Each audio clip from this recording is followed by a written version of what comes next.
paix. Je sais qu'il y a des anciennes musulmanes ici, des anciennes musulmanes. Mais cette femme a écrit, elle a dit, j'ai osé l'appeler paix. J'ai osé l'appeler paix.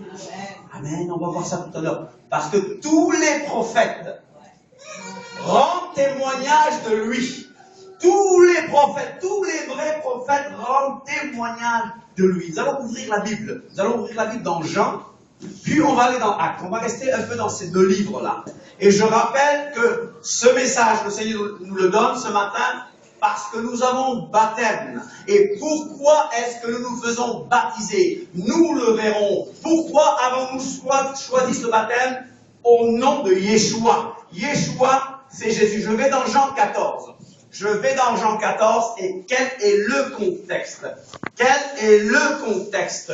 Jésus est encore dans la chambre haute ou le cénacle, n'est-ce pas? C'est durant le repas pascal, disons vers la fin, il discute, il parle. Le verset 1 me dit ceci, c'est Jésus qui parle. Vous êtes à Jean 14, vous êtes à Jean 14? Que votre cœur ne se trouble point. Croyez en Dieu et croyez en moi. Et je saute un peu plus loin. Au verset 6. Un verset clé pour nous.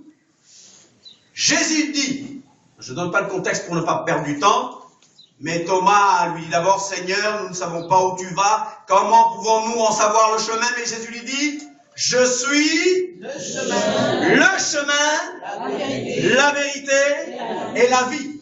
Nul ne vient au Père que par moi. Alors pour réveiller ton voisin, pour ne pas qu'il dorme, demande à ton voisin, y a-t-il un autre chemin pour aller à Dieu? Demande à ton voisin. Non, mais répondez avec conviction. Y a-t-il un autre chemin pour aller à Dieu? Non, il n'y en a pas. Jésus dit, je suis le chemin, la vérité et la vie. Le chemin, quand j'étais à l'école, j'ai appris que le, c'est un article défini. Ce n'est pas un article indéfini. Il n'a pas dit je suis un chemin, il a dit je suis le chemin. Alléluia. Dis à ton voisin, il est le chemin. Il est le chemin. Dis-lui qu'il n'y en a pas d'autre. Tu lui dis en Wolof, Benenyon Amoul. Benenyon Amoul. Il est le chemin Benenyon Amoul.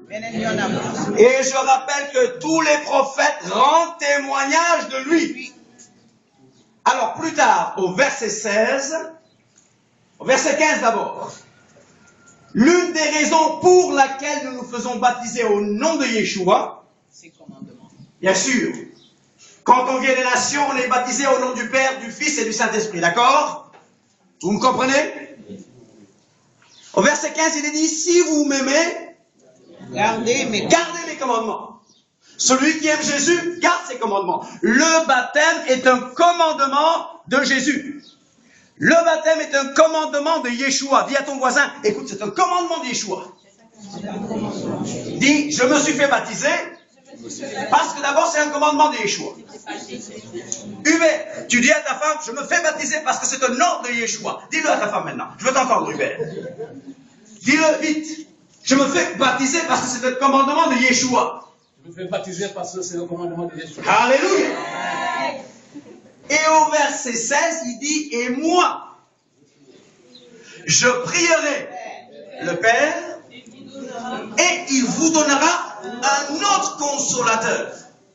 Attends, je m'arrête ici. Il vous donnera un autre consolateur.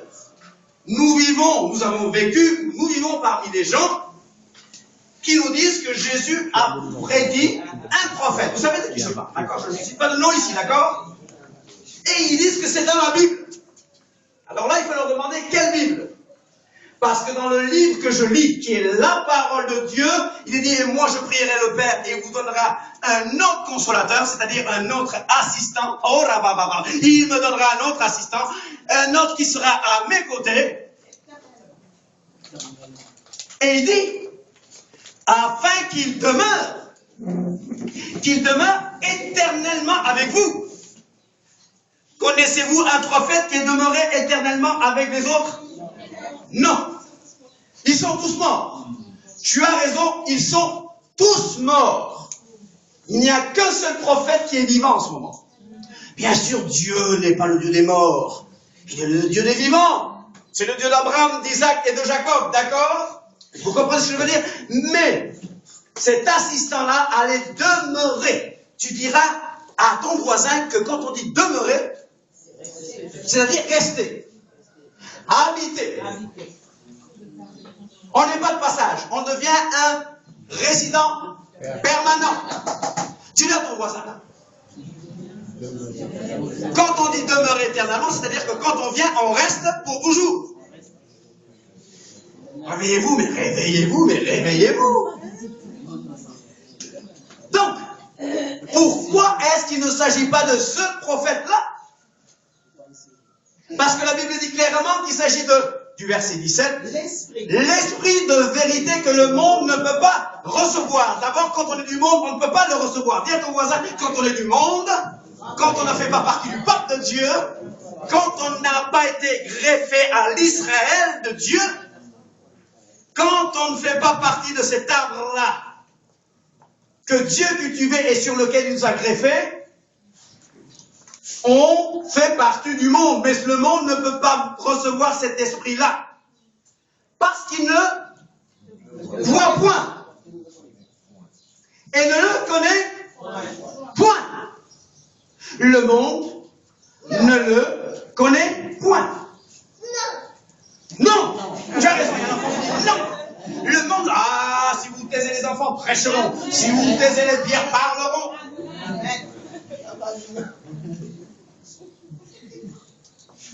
Mais vous le connaissez. Ben, c'est différent. Vous le connaissez. On parle des apôtres qui sont là. Il y a les 12 apôtres qui sont réunis avec lui. On est d'accord? Ils sont là. Vous le connaissez. Alors, ces 12 apôtres connaissaient tous les prophètes des Écritures hébraïques. D'accord? Quels sont les prophètes? Cite-moi quelques-uns. Moïse, le prophète par excellence. Mais je parlerai du prophète encore plus excellent que Moïse aujourd'hui. Alléluia. Le prophète des prophètes. Alléluia. Le roi des rois, le seigneur des seigneurs. Donc, il connaissait tous les prophètes des Écritures hébraïques. N'est-ce pas? Mais là, il parle de quelqu'un d'autre. Mais vous le connaissez. Car il demeure d'abord, avec vous. Parmi vous. Il demeure avec vous. Vous comprenez? Il demeure avec vous et il sera... Oh là là là là là. Donc ça n'a pas de sens de me dire que Jésus a prédit un autre prophète. Ça n'a aucun sens. Car il demeure avec vous et il sera en vous. Je ne voulais... Voilà, présent. Voilà, tu nous parles un peu de grec. Voilà, elle ne veut plus parler de grec, n'est-ce pas? Elle a dit seulement de loin, n'est-ce pas? Et vous me suivez? Je ne vous laisserai pas orphelin. Je saute au verset 26. Mais le consolateur, l'Esprit Saint, Relmoussalmi, le Roi HaKodesh, en hébreu, que le Père enverra en mon nom, vous enseignera toutes choses et vous rappellera tout ce que je vous tout ai dit. ce que je vous dis. Donc ce consolateur n'allait pas contredire le message de Yeshua. Non? On est d'accord? Le consolateur ne vient pas contredire son message. Mais le consolateur vient à côté de nous pour nous rappeler tout ce qu'il a dit. Vous êtes encore avec moi? Oui. Vous êtes encore avec moi ici? Oui. Et vous rappellera tout ce que je vous ai dit.